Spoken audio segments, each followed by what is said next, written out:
feel fine anytime she's around me now. She's around me now, almost all the time. And if I'm well, you can tell that she's been with me now. She's been with me now quite a long, long time, and I feel fine. A man walks into a bar. No, a man and a monkey walk into a bar. No, I'm sorry, a Republican and a monkey walk into a bar, yes, and the Republican says...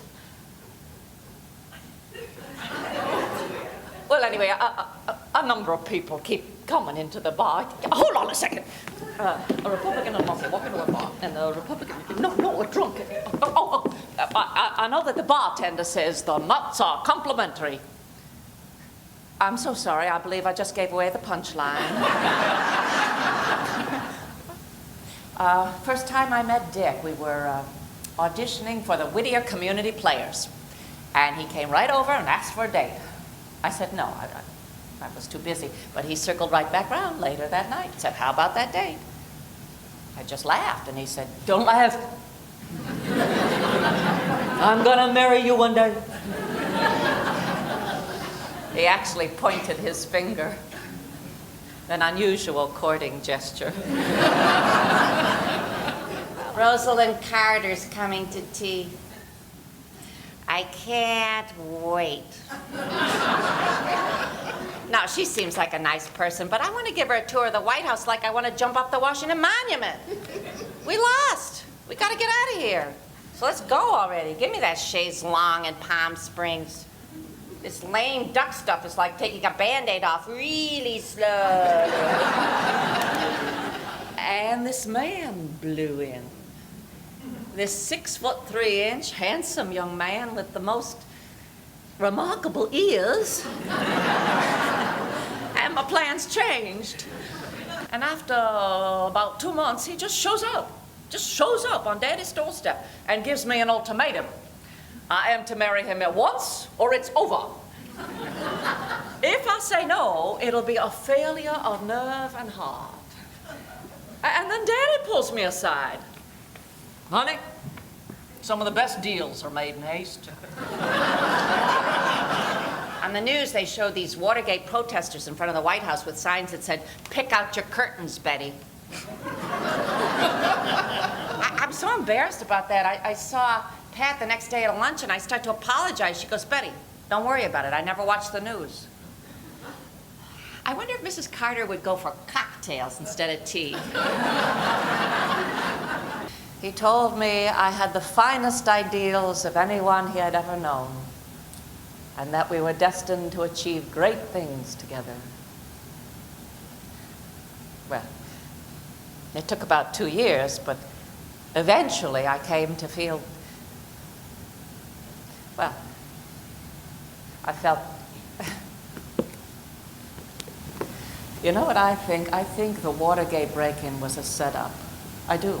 I wouldn't put anything past them. People have been out to get Dick since the beginning, and they will not stop till they take him down. Onward and upward. That was our motto. Onward and upward. And I invented this game in the bathroom with Mary Adelaide Jones. You make the shower water as hot as possible, and then you stick your fanny under for as long as possible. And whoever fanny gets the reddest is the winner. Fun, huh? My dad taught me, you hold your emotions in. You don't make a public display of yourself. Only 2 times I've cried in public, and both times I've hated myself for it. 2 times. At my mother's funeral,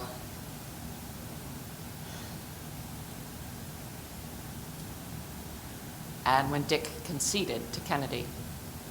Lyndon has always been my identity.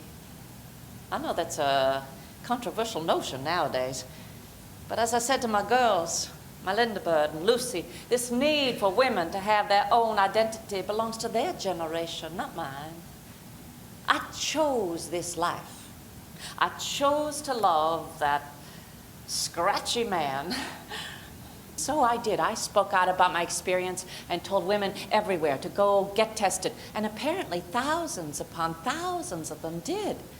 Little Miss Never Quite Good Enough had an effect on the world. I suddenly realized I had this incredible platform and it would be crazy not to use it. So I did. I spoke out about elder abuse, disabled children, the arts, the Equal Rights Amendment. I love this job. I love it. I have been able to make a difference.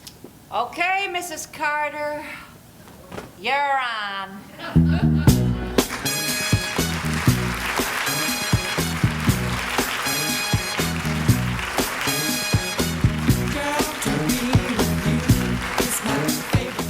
So I went to the Museum of Television and Radio and started to cram, and I was so moved by the strength of the women, the intelligence, the quirkiness, and after that I realized I really wanted to tell their stories in depth.